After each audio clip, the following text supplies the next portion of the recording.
Ek groet julle vriende. Ons luister vandag na 1 Timoteus hoofstuk 4.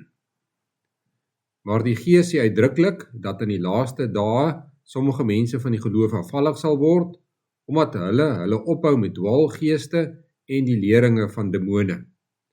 Hulle word beïnvloed deur die skynheiligheid van leenaars, wie se gewete toegeskroei is.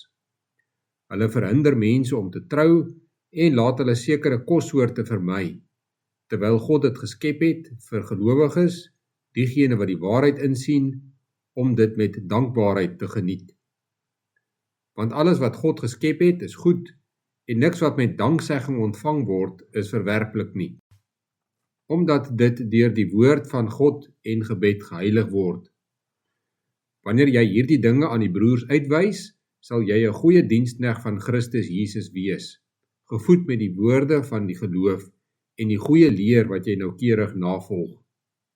Vermy goddelose en dwaase mites.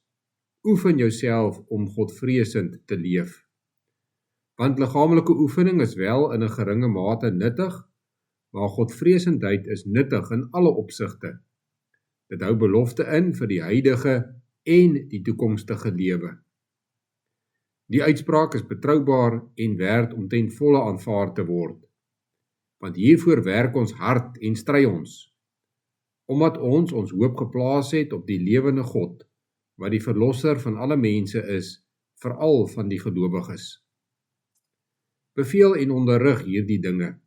Laat niemand op jou neersien omdat jy jonk is nie, maar wees 'n voorbeeld vir die gelowiges, in woord, in gedrag, in liefde, in betroubaarheid, in reinheid. Totdat ek kom, moet jy jou toelê op voorlesing, bemoediging en onderrig. Moenie die genadegawe in jou verwaarloos, wat deur profesie aan jou geskenk is, toe die raad van ouderlinge jou die hande opgelê het nie. Lê jou toe op hierdie dinge, leef daarin, sodat jou vordering vir almal duidelik kan wees. Wees nou lettend op jouself en die leer, volhard daarin, want sodoende sal jy jouself red en ook hulle wat na jou luister.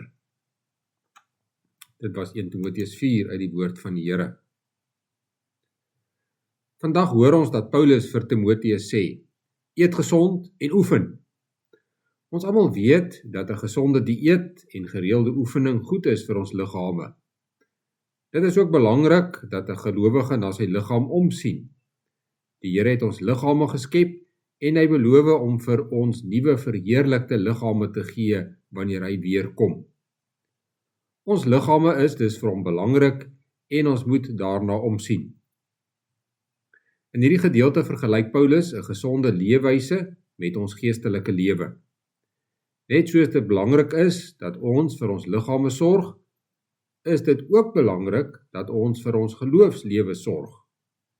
Dit is eintlik nog belangriker, want in die ewigheid kry ons nuwe liggame, maar ons verhouding met God het waarde vir nou en vir die ewigheid. Wat moet gelowiges eet om gesonde, volwasse Christene te kan wees? Ons vind hierdie dieet in die Bybel. Ons moet woorde eet, woorde van geloof en die goeie leer, vers 6.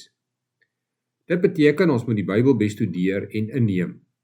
Ons moet luister na wyse gelowiges wat ons meer oor die Bybel leer, sodat ons saam geestelik kan groei.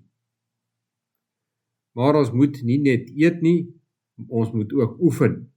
Ons moet hierdie dinge wat ons in die Bybel leer gaan uitleef. Ons moet oefen hoe om godvreesend te lewe, vers 7. En ons moet oefen om te bid. Ons sal nie altyd die dinge wat die Here van ons vra met die eerste probeerslag regkry nie. Daarom moet ons volhard. Ons moet aanhou oefen totdat ons dit regkry. Hierdie dieet en oefening het nie net waarde vir jouself nie. Dit het ook waarde vir die mense rondom jou. Want een van die opdragte is dat ons hierdie woorde wat ons eet ook aan ander moet bedien. Dit is die kos wat ons as dienaars in God se huishouding ook aan die ander gesinslede moet voorsit. Ons doen dit wanneer ons met hulle praat oor die Bybel. Ons doen dit ook wanneer ons vir hulle 'n voorbeeld stel met ons lewenswyse. Paulus skryf, wees 'n voorbeeld vir die gelowiges in woord, in gedrag, in liefde, in betroubaarheid, in reinheid. Ons voorbeeld word dus sigbaar in hoe ons praat, hoe ons optree en hoe ons liefde teenoor mekaar betoon. Jy stel 'n goeie voorbeeld wanneer mense jou kan vertrou en jy stel 'n goeie voorbeeld wanneer jy die sonde uit jou lewe verwyder onder leiding van die Heilige Gees. In vers 14 lees ons van Timoteus se genadegawe wat hy nie moet verwaarloos nie. Gelowiges is almal verskillend. Ons kry verskillende gawes of sterkpunte van die Heilige Gees wat ons in die gemeente moet gebruik.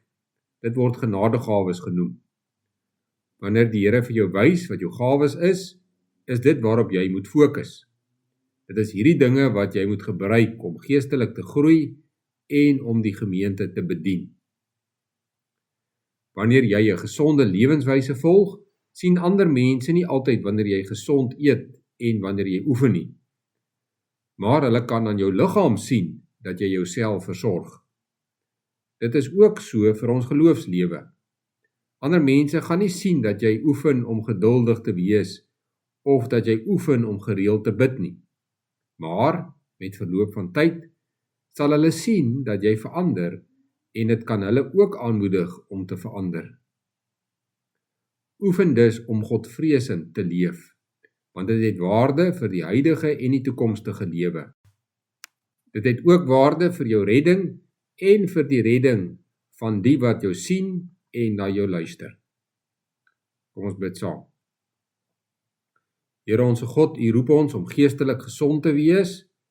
Ons vra dat U ons sal leer met U woord en dat U ons sal lei om al hoe meer aan U gehoorsaam te wees, sodat ons geestelik gesond sal wees. Dankie dat U elkeen van ons gebruik in U kerk en in die koninkryk.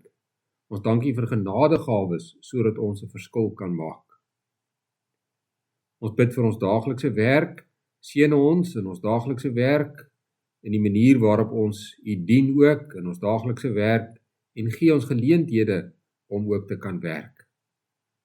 Ons doen voorbidding vir lidmate wat op die pad is. Ons vra dat hulle veilig sal reis en dat U hulle sal bewaar. Ons bid ook dat ons paaie veilig sal wees. Ons bid hierdie dinge deur U groot genade alleen. Amen.